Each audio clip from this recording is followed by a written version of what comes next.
Lady Teasel, I'll not bear it. Sir Peter, you may bear to knock as you please, but I ought to have my way in everything, and what's more, I will too. What? Though I was educated in the country, I know very well that women of fashion in London are accountable to nobody after they are married. Very well, ma'am. Very well. So a husband is to have no influence, no authority? Authority?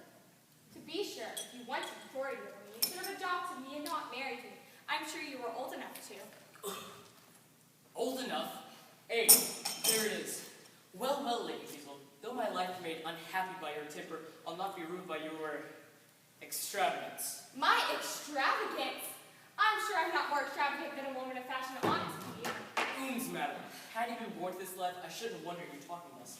But you forget what your situation was when you married me. No, I don't. It was a very disagreeable one, or else I should have never married you.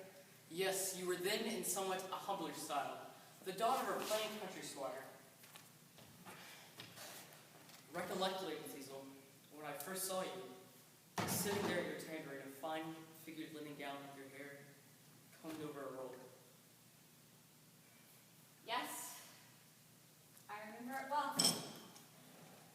And a curious life I led, my daily occupations to inspect the dairy, superintend the poultry, take extracts from my family receipt book, and comb my endeavor's lapdog. Yes, 'twas so indeed. And then my evening amusements, to draw patterns for ruffles I had not material to make, to play Pope Joan with the curate, to read a sermon to my aunt, to be struck down next to an old spinet, to stroke my father to sleep after a fox chase.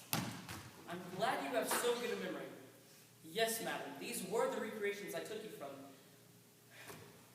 But now you must have your coach vis-a-vis, 3-pound footman before your chair, and in the summer, her white cats to draw you to Kensington Garden. No recollection, I suppose, when you were content with riding double behind the butler on a docked coach horse? No, I never did that. I denied the butler and the coach horse. This, madam, was your situation, and what have I done for you? I have made you a woman of fashion, of fortune, of rank. In short, I have made you my wife. Well, then there's but one more thing you can make me to add to that obligation, and that is... my widow, I suppose. Thank you, madam, but don't flatter yourself.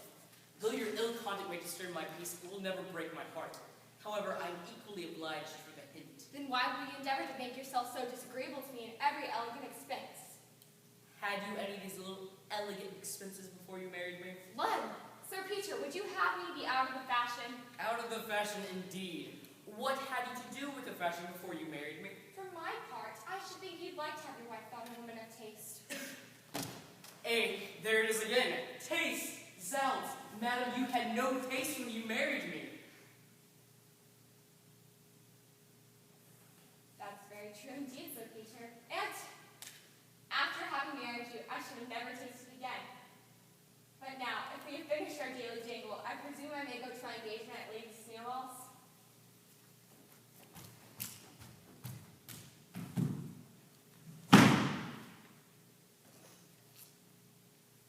So I have gained much by my intended expostulation.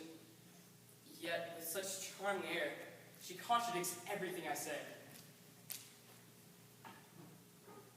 Well, though I cannot make her love me, I do find great satisfaction in quarreling with her.